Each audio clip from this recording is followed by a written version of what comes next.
அங்க மோடி, இங்க under EPS, அங்க அமித்ஷா. இந்த கூட்டணி இது வெல்லுகின்ற கூட்டணி.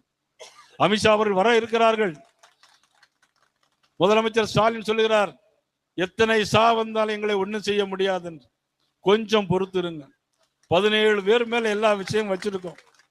கொஞ்சம் பொறுத்திருங்க. 17 பேர் மேல எங்கள்ட்ட லிஸ்ட் கையில இருக்கு. யார் யார் உள்ள போறாங்க, யார் யார் வெளியே இருக்க போறாங்க, லிஸ்ட் எல்லாம் இருக்கு. டெல்லியில் ஆட்சி மாற்றம் எப்படி வந்தது? அரவிந்த் கெஜ்ரிவால் எங்க போனாரு? அதே மாதிரி தான்.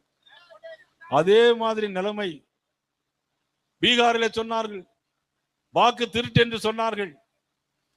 ராகுல் காந்தி, பாவம் ராகுல் காந்தி பத்தி பாவம், ஒரு பொம்மை மாதிரி அவரை பத்தி உங்களுக்கு எல்லாம் தெரியும். பார்லிமெண்ட்ல போனா கண் அடிச்சுட்டு அப்படி போறது. கடைசியில் என்னாச்சுன்னா ஆட்சி எல்லாம் முடிஞ்சு இப்ப அம்போன்னு இருக்க. பீகார்ல வாக்கு திருட்டுன்னு சொன்னாங்க. 65 லட்சம் வாக்கு திருட்டு போயிட்டுன்னு சொன்னாங்க. ஆனா தேர்தல் வந்தது.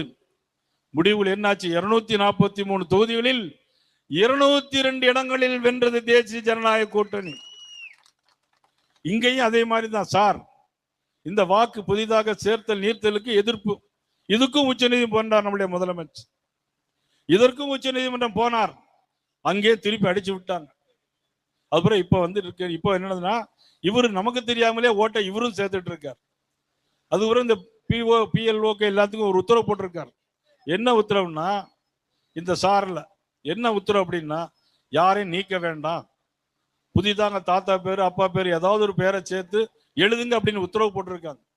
ஆனா என்ன நடைபெற போகிறதுன்னு சொன்னால், 75 லட்சம் வாக்குகள் தமிழகத்தில் 2006 இறந்து போனவன், 2006 இறந்து போனவங்க இன்னும் வரை உயிரோடு இருக்காங்க. திமுக காரங்க எல்லாம் ஓட்டு போட்டுட்டே இருக்காங்க.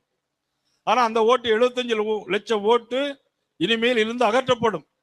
இந்த 75 லட்சம் ஓட்டு அகற்றப்படும் பொழுது தேர்தலும் வரும். எங்க அமித்ஷா அவர்களுங்க வருவாங்க, அண்ணன் இபிஎஸ் அவர்கள் இருப்பாங்க, ஓட்டும் நடைபெறும். வாக்குச்சாவடியில் அனைவரும் இன்றைக்கு மக்கள் தெளிவான முடிவு எடுத்து விட்டாரு. சில பேர் வண்டியில ஆடிட்டு வர்றாங்க, பாட்டு பாடிட்டு வர்றாங்க, மாசுங்காங்க, காசுங்காங்க.